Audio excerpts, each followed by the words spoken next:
مساء الخير، ازيكم؟ مين ايه؟ يا رب يكون يومكم خير النهارده. كل يوم كله خير وسعادة عليكم ان شاء الله. النهارده عندنا اخبار كتير خاصة بالاهلي والزمالك، خاصة بالمنتخب. آه هنبتدي الاول بصعود الحمد لله النادي الاهلي والزمالك لنهائي افريقيا، دوري ابطال افريقيا بالنسبة للنادي الاهلي، وصعود الزمالك لنهائي الكونفدرالية من افريقيا.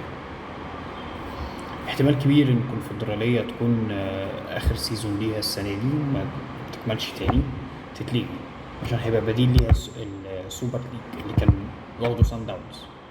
طيب قبل ما نتكلم في التفاصيل المهمة، لو بتتفرج علينا على اليوتيوب اشترك بالقناة عشان يوصلك كل جديد وفعل زر الجرس، او لو بتتفرج علينا على الفيسبوك والتيك توك اعمل لايك للبيج بتاعنا.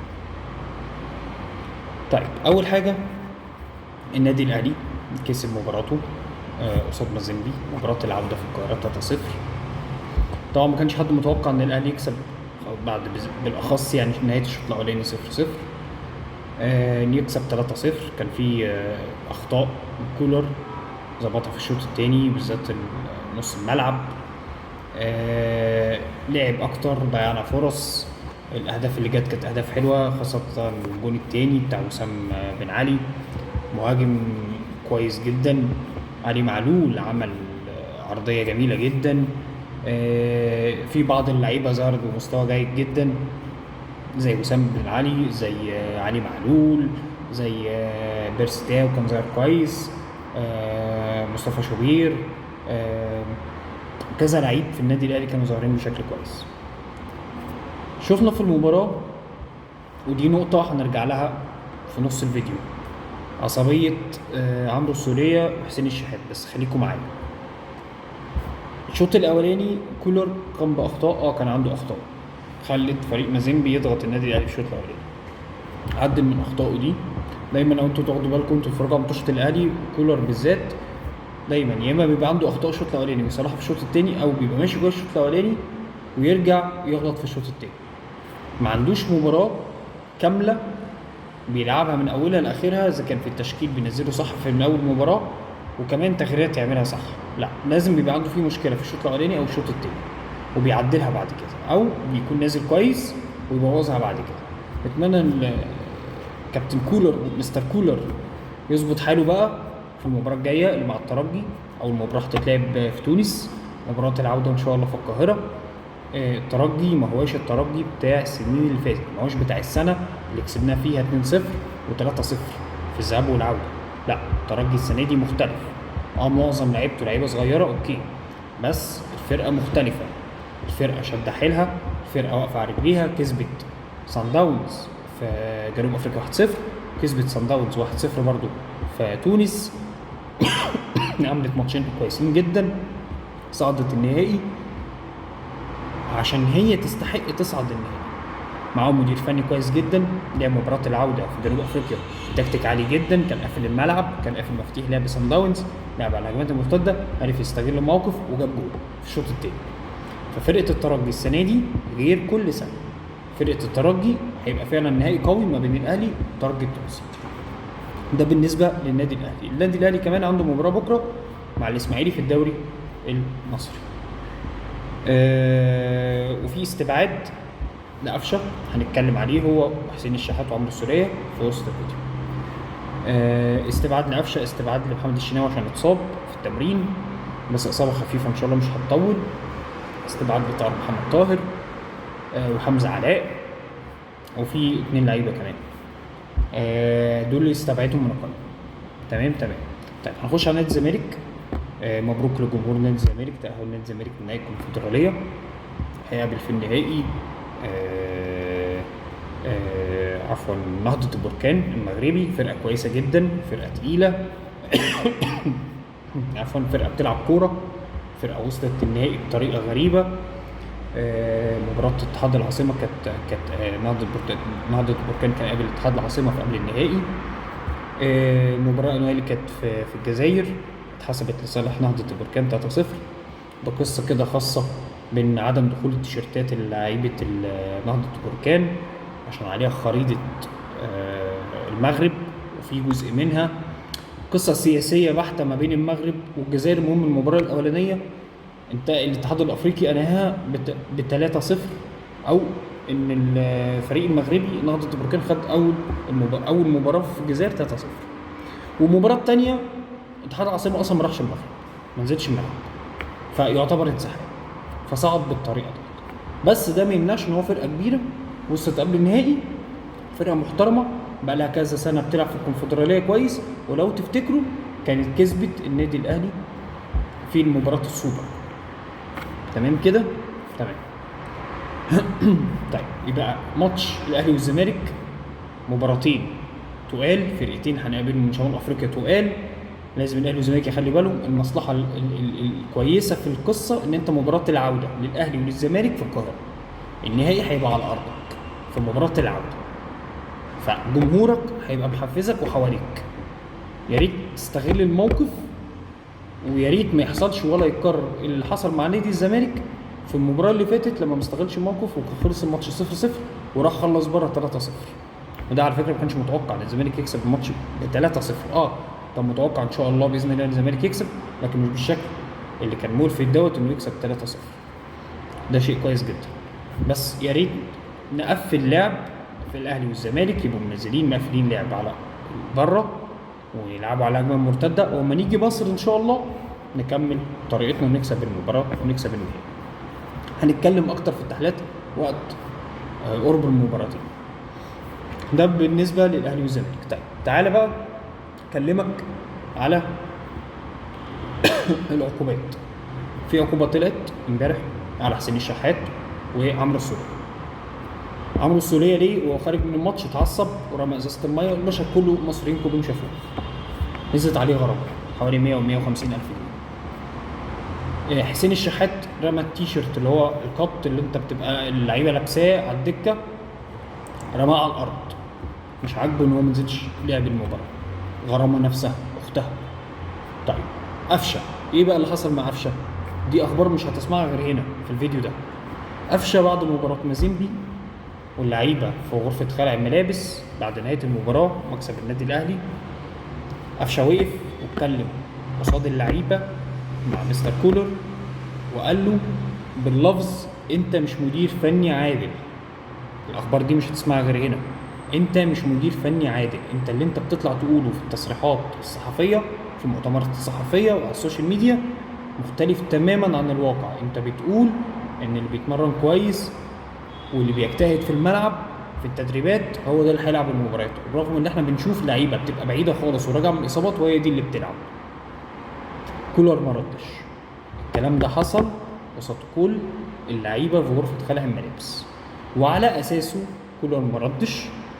وحصل النهارده عقوبه جايه من كابتن محمود الخطيب من الاداره.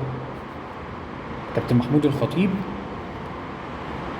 هو الممثل او هو المسؤول عن ملف الكوره، يعني هو المسؤول فوق المدير الاداري او مدير الكوره اللي هو كابتن خالد بيبو.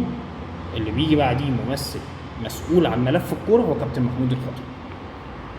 بقرار منه نزل في العقوبه مع عمرو السوليه ومع حسين الشحات نفس الغرض، بل بالعكس كولر في قائمه المباراه لبكره شالوا خالص، ما حطوش في القائمه من ضمن الناس اللي غايبين عن قائمه المباراه. يعني هو ما فيش اي اصابه ولا اي حاجه، بل بالعكس قفشه في الفتره الاخيره ما عدا ماتش مازيمبي الاخير اللي كان في القاهره كان بيلعب، مفيش اي ادنى مشكله.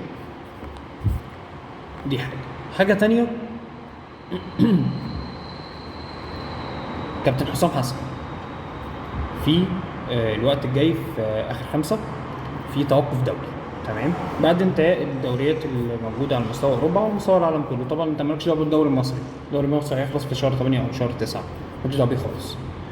التوقف الدولي المفروض المنتخبات هتتجمع عشان منتخب مصر زي بقيه المنتخبات عنده مباراتين في تصفيات كاس العالم، مباراتين رسميتين، مباراه في القاهره ومباراه بره القاهره. كابتن حسام حسن عايز ياخد، بما ان الدوريات هتبقى خلصانه بره، فهيلم اللعيبه، عاوز يلم اللعيبه كلها قبل المعسكر والتوقف الدولي قبلها باسبوع. تمام، ما عندوش مشكله، اللعيبه الدوليه هتيجي، مفيش مشكله. النادي الاهلي، وده انا بقوله لك خبر برضو معلومه مش هتسمعها غير هنا وهتعرفها بعد كده قدام. النادي الاهلي مش هيوافق ان يدي لعيبته لكابتن حسام حسن للمنتخب قبل التجمع باسبوع. النادي الاهلي مش هيوافق خالص، بس هيتم اتصالات. يعني الاهلي مش هيوافق مبدئيا، اول ما يتقال كده وينزل القايمه وكابتن حسام حسن اللعيبه هتبتدي تتجمع، الاهلي مش هيوافق. اكيد هتحصل اتصالات من اتحاد الكوره ومن كابتن حسام حسن مع النادي الاهلي، بس ده هيبقى اسمه اثبات موقف. بمعنى ان لما حصل كابتن حسام حسن في المباراتين الوديتين وكان مجمع اللعيبه وقبل المعسكر برضه باسبوع او ب10 ايام او باسبوعين حاجه زي كده، كان من حوالي من 10 ايام لاسبوعين قبل التجمع والتوقف الدولي، ساعتها حتى الدوري اتلغى منه حوالي ماتش او ماتشين لكل فرقه. كان الفكر او كان الكلام ما بين النادي الاهلي وكابتن حسام حسن ان لعيبه الاهلي ترتاح، لان كان عندهم مباريات مهمه جدا في افريقيا. كابتن حسام حسن اعتمد بشكل 80% او 70% على قوام المنتخب من النادي الاهلي ولاعبهم من مباراتين. ما كانش الفكر في النادي الاهلي انه هيعتمد عليهم بالشكل الكامل ده، لان في لعيبه رجعت مصابه زي كوكا اللي راح اصلا لا عفوا كوكا راح وكان بيتاهل مع كابتن حسام حسن. لا، في لعيبه رجعت مجهده، انا مش متذكر. كان في لعيب من الاهلي رجع من المنتخب كان مصاب، بس انا مش متذكر كان مين. بما معنى الكلام ان النادي الاهلي مش هيوافق على الاسبوع اللي قبل توقف الدوري، بل بالعكس هو النادي الاهلي هيبقى ملتزم ان اللعيبه تروح للمنتخب في وقت التوقف الدوري. هتحصل اتصالات وهتحصل مفاوضات، وعلى اساس المفاوضات دي ان يتم بعد كده لما يكون في مباريات مهمه للنادي الاهلي اذا كانت في افريقيا او بطولات عالميه بره مش محليه، ان يراعي طالما المباريات مش رسميه يراعي فيها لعيبه الاهلي. تمام، ده خبر تمام ومش هتسمعه غير هنا. طيب نيجي بقى لكابتن محمد صلاح واللي حصل مع يورجن كلوب بعد عقد، يعني احنا بنتكلم في حوالي 7-8 سنين. كلوب وصلاح نجحوا بعض، صلاح استفاد من كلوب وكلوب استفاد من صلاح. انا مش مع الناس اللي طالعه تشتم في صلاح وتهاجم صلاح، ومش مع الناس اللي بتعلق شماعه وتقول صلاح صح وصلاح مش غلط. انا لا مع ده ولا مع ده، بس خلينا بس بالعقل نفكر فيها بالراحه. اولا بيشتم صلاح، انت بتشتمه ليه؟ اللي بيشتم صلاح بيقول انت شفت انت سبت المنتخب، انت ما جيتش، انت مش عارف ايه عشان تقعد مع ليفربول، او ده او باعك او عملك، او في شخص اسمه كده في الكوره. اولا الراجل لو ما جاش المنتخب كان مصاب يا جماعه، ده مش كلامي. الراجل ما عادش يلعب حتى بعد ما ساب المنتخب، ما عادش يلعب حتى اللي بعديها لمده شهر. ولما لعب كلوب نفسه ما كانش بيعتمد عليه ب 90 دقيقه، لحد النهارده كلوب ما بيعتمدش عليه 90 دقيقه. الراجل بينزله في اخر ماتش اللي حصل فيه المشكله، بينزله اخر 10 دقايق. فانت بتشتم صلاح ليه؟ دي نقطه حطها على جنب. طيب كلوب غلطان، صلاح غلطان، كلوب غلطان. انت منزله اخر 10 دقايق منين؟ لعيب بقيمه محمد صلاح السنه دي ارقام، وخشوا دوروا عليها في البريميوم ليج على الويب سايت. محمد صلاح السنه دي مش هتكلم على اهدافه خالص، عايز تخش شوف اهدافه، هو كسر 20 جول السنه دي زي ما بيعمل كل سنه. الاسيستات اللي عاملين له احصائيه في الدوري الانجليزي عامل 26 فرصه للتهديف. ده مش اشباه فرصه حقيقيه للتهديف. 26 فرصه اللي جه منهم 6 فرص اجوان. طب ال 26 راحوا فين؟ قال لك ال 26 في منهم 75% رايحين لنونيز المهاجم. طب نونيز من ال 75% من الفرص اللي عاملها صلاح اسيستات جاب منها قد ايه؟ جاب منها 18% اهداف والباقي في شنك.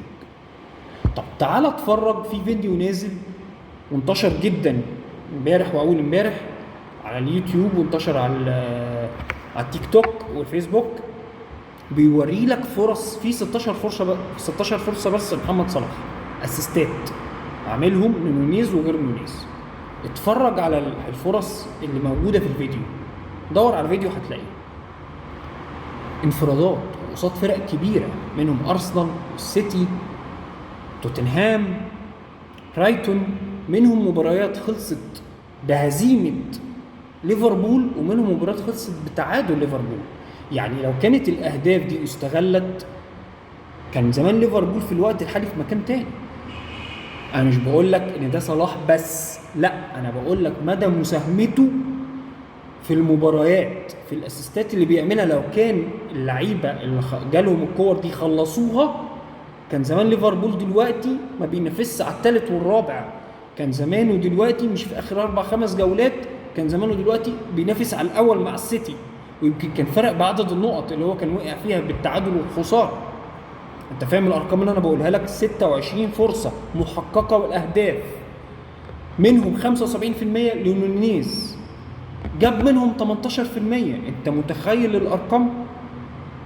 ده غير اهداف صلاح. فانت ما ينفعش، انا بقول لك ليه الارقام دي ما ينفعش تيجي تنزله اخر 10 دقايق. هتعمل بيه اخر 10 دقايق؟ هيعمل لك ايه؟ دي نقطه. النقطه الثانيه دي غلطه كلوب. النقطه الثانيه، غضب صلاح ده مش نابع من ال10 دقايق بتوع الماتش ده. واضح ان في سوابق، رواسب، في حاجات بتحصل احنا ما نعرفهاش، وده اللي وصله للحاله دي. يعني ده مش مصدور عن الموقف ده بس في اليوم ده في الوقت ده، لا. طيب ايه اللي غلط فيه صلاح ان ده ما تمش ما بينه وما بين كلوب لوحديهم، انه يتكلم معاه، ان الاتنين يتكلموا مع بعض؟ لا، ده تم قصاد الدنيا كلها. لازم نعترف بحاجه، المدير مدير فني واللعيب لعيب. صلاح من اساطير دلوقتي الكره الانجليزيه ومن اساطير ليفربول، شئت ام ابيت، دي الحقيقه بارقامه، من احسن لعيبه العالم شئت ام ابيت بارقامه، مش حب او كره، دي ارقامه، هم اللي مطلعينها ودي ارقامه هو اللي بيعملها. فسيبك ان انت حبه او كرهه، ده موضوع تاني. احنا بنتكلم دلوقتي في الموقف اللي حصل. فحتى لو انت اسطوره، مدير فني هو مدير فني، هو اللي بينزل لعيبه اللي شايفها، هو اللي بينزل الاصلح، هو اللي بينزل في الوقت اللي عايز ينزله ويشد في الوقت اللي عايز يشده. فدي مش بتاعتك يا صلاح. ولو انت مستاء او في مواقف ما او الموقف ده، يبقى كلامك مع كلوب ما بين زي ما بيقولوا كده ما بين الغرف المغلقه، ما يبقاش على الملأ. لان ما ينفعش المدير الفني، هي من عاده كلوب لما بتيجي اللعيبه تنزل بيحضن اللعيبه ويسلم عليهم. ما ينفعش يبقى انت عارف ان هو هيعمل كده وعامله وانت متجاهله. ما تنفعش، انت غلطان في النقطه دي. فموضوع محمد صلاح وموضوع كلوب، خاصه الراجل كمان هم ماتشين 3 وماشي، يعني انت خلاص هو الراجل مش قاعد معاك اصلا، فملهاش لازمه الحركه. انت شايف ان هو بيقلل منك، يبقى ما بينك وبينه اتكلم معاه، ده حقك كلاعب، حقك ان انت ما ينفعش باسطوره زيك تنزل اخر 10 دقايق، ما ينفعش انت. وبعدين معلش، لما انت ما تنزل اخر 10 دقايق وما تنزلش، هو مين النجم في ليفربول؟ مفيش حد. ما لو كان في نجم في ليفربول غير محمد صلاح كان خلصوا وفنشوا من بدري. ما كانوش وقعوا كام ماتش اللي وقعوه، اللي اتغلبوه من ايفرتون 2-0 ومتعادلين مع اخر ماتش مع ويست هام 2-2 وقبليها مغلوبين مانشستر يونايتد وخرجوا من الكاس. يا جماعه طالما محمد صلاح ما هوش النجم بتاعكم، ما هوش الاسطوره، كانت بقيه اللعيبه كسبتكم المباريات. فما ينفعش التعامل يبقى مع محمد صلاح. الاثنين اخطاوا، بس ما كانش المنظر العام او المشهد العام يبقى لازم يبقى باين للناس كلها من محمد صلاح بالمنظر. دي اخر اخبار معانا. اتمنى تكون عجبتكم. لو ليك اي تعليق او اي كومنت يا ريت تعرفنا بيه. السلام عليكم.